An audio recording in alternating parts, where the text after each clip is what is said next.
Hello mga kabayan, welcome back na naman dito sa akin channel, Marpaqueros TV, no? So sa video na to mga kabayan, may nag-comment dito kabayan sa aking video sa nakaraan kabayan. Kaya shout out kay Pcams kabayan, sana mapanood mo ito. Ang video na to ay para sa iyo at para sa iba kabayan, no? Para sa inyong lahat kabayan. Alam naman ninyo kabayan na matagal na ako dito sa YouTube channel at saka sa Facebook page, no? Sa mga social media kabayan, at tagal na ako. Kaya kung sundan nyo ang aking mga tips ay para hindi kayo mawala at hindi kayo magka-problema at violation talaga. So ang tanong ni kabayan ay pwede ba daw na galing daw sa mga pages niya, pwede ba daw i-share sa min niya, no? Admin, no? Ibig sabihin niya admin. So yung video na yon galing sa page, no? Facebook page. Tapos gusto niyang i-share ang video sa kaniyang admin. Alam niyo ba kabayan? Bago tayo gagawa ng kabayan, ng Facebook page, 'di ba? Dadaan tayo sa Facebook, 'di ba?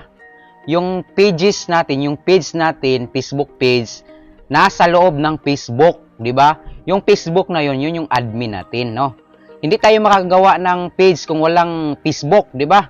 So, paggagawa tayo ng page, ibig sabihin, nasa loob ng admin natin, yung Facebook talaga natin, no? So, kung ang Facebook natin ay, example, kabayan yung Facebook natin, no? Kabayan yung Facebook, ay open mo yung Facebook, pupunta ka sa page para magagawa ka ng page. So, yung admin natin, yung kabayan, di ba? So, alam na ninyo yan kabayan, no? So, ngayon kabayan, may experience talaga ako niyan kabayan, no? Nakwento ko na yun sa inyo, na-share ko na yun sa inyo. May na-experience ako niyan kabayan. Hindi talaga ako natanggap yung nag-apply na ako for monetization. Kasi yung ginagawa ko kabayan, yung page ko kabayan, kinakopy link ko yung mga page doon, tapos sinishare ko sa admin ko. Kaya yun kabayan, nagka-problema talaga kabayan. Super problema. Kasi kabayan, na experience ko, iwan ko lang sa iba, pero sa akin na experience ko kabayan na yung tipong nagka-problema talaga yung admin ko, kaya hindi ako makapag-apply ng monetization. Kaya nakwento ko na yan sa inyo kabayan, yung nakaraan kabayan, ang ginawa ko kabayan, no? Inalis ko, nag-add ako ng panibagong admin, at yung admin ko talaga kabayan, yung first admin ko, inalis ko, pinalitan ko ng bagong admin, para hindi talaga siya magka-problema, no? Gumawa ako ng ibang, di ba, pwede man tayo mag-add admin dyan, kahit ilang admin. So, gumawa ako ng ibang Facebook, yung admin ko, ibang Facebook, tapos inad ko sa page ko. At saka yung admin kong isa, yung Facebook ko, inalis ko.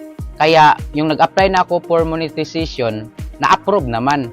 Kaya kabayan, mag-ingat kayo. Na-approve ako gamit ang ibang admin, no? Nag-add ako ng ibang admin. Yung dati kong admin, yung first na admin ko, inalis ko na. So, baka tayo kabayan, magkagulo-gulo or magka-problema kayo. Yun ang, di ba, mahigpit ngayon. Iba yung dati kasi medyo napalitan ko pa. Baka ngayon bago na, Meta, di ba? Mahirap kayon, di ba, kabayan? So, ang gagawin mo kabayan, sundan mo yung video ko. Huwag kang mag-share sa admin mo, no? Huwag kang mag-share ng video dyan galing sa page mo. Kasi nga, naranasan ko yan kabayan. Talagang bawal siya kabayan. So, ingat kayo kabayan, and sana ma-share ninyo ang video na to para marating sa iba. Ingat!